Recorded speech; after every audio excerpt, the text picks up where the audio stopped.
Irmãos, muitos consideram a Epístola de Romanos o maior tratado teológico que existe, que foi deixado para nós.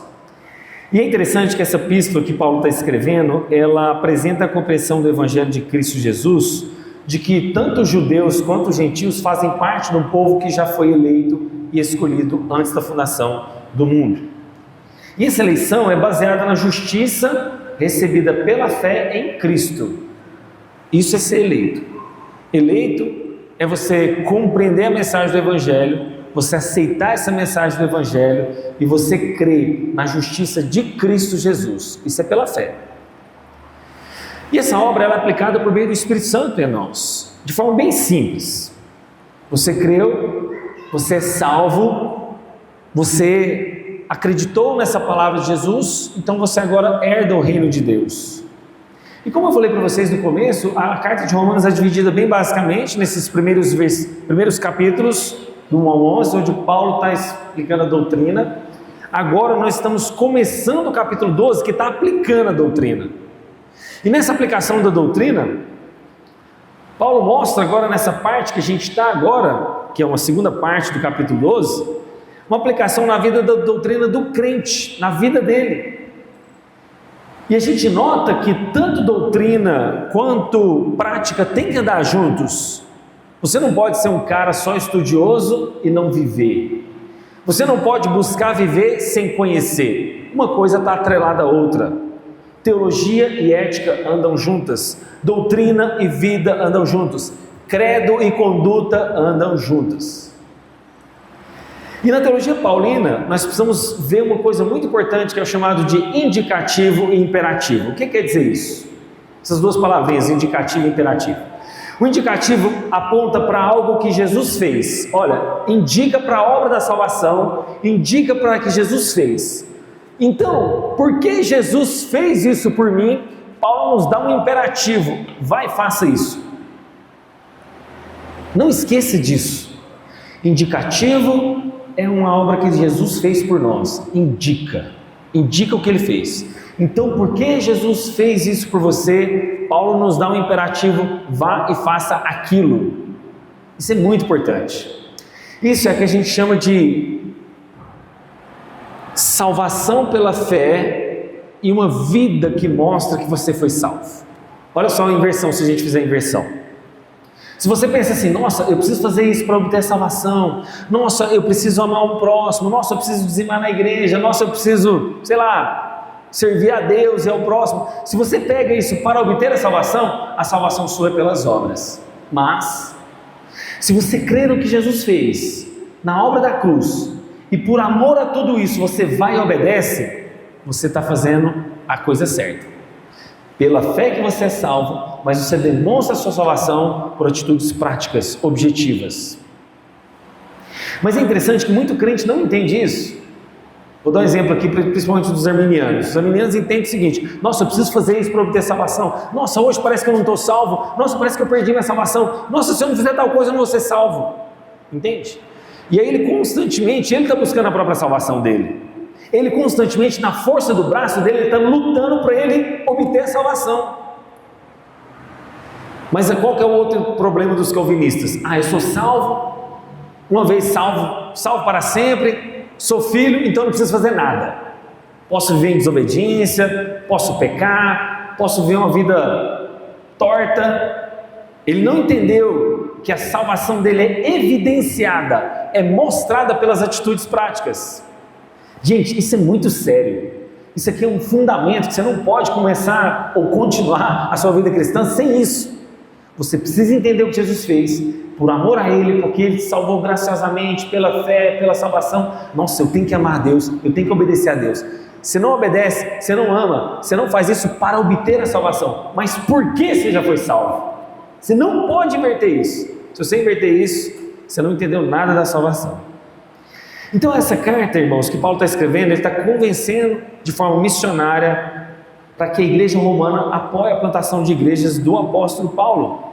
E mesmo ele não sendo o fundador daquela igreja, mesmo não sendo o pastor daquela igreja, ele faz tudo isso na autoridade de que ele recebeu de Cristo Jesus como apóstolo do Senhor.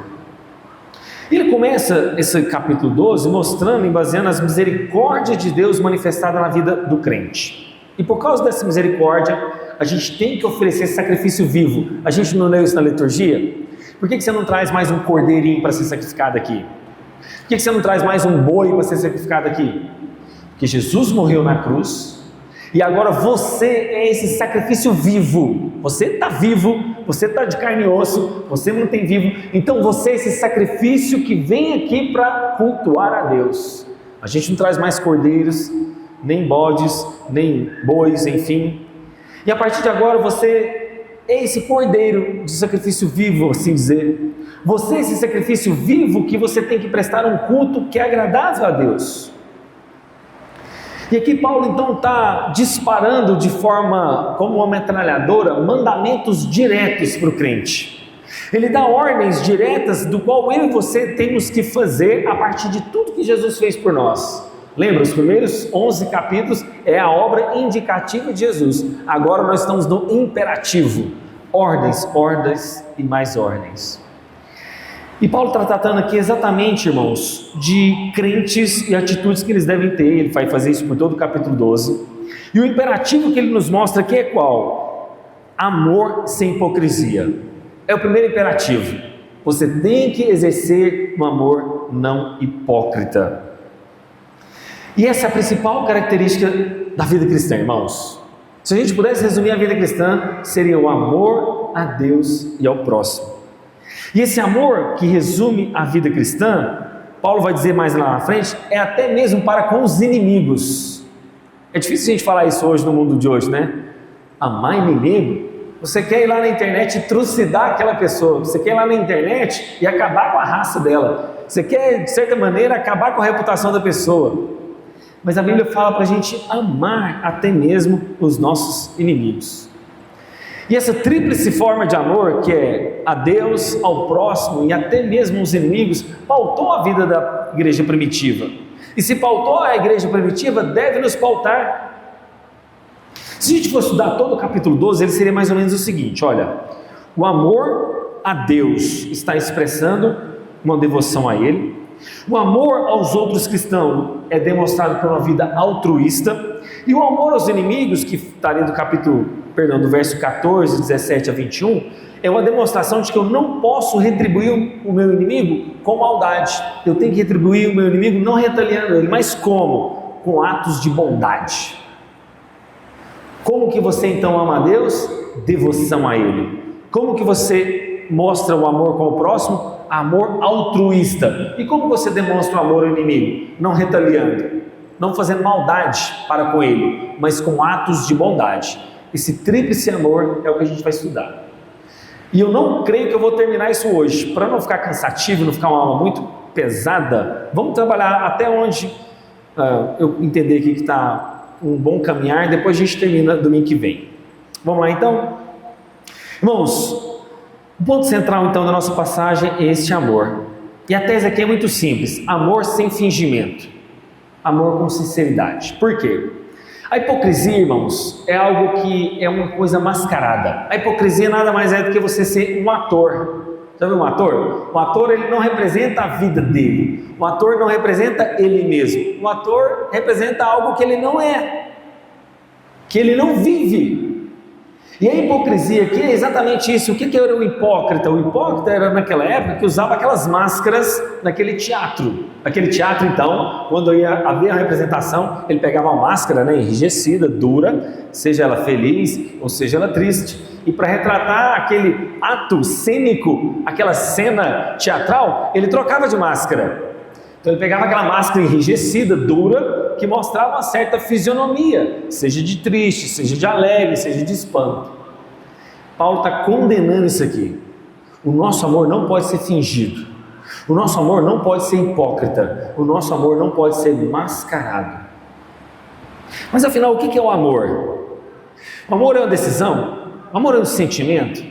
O amor é uma prática? O que é o amor, biblicamente falando? Quando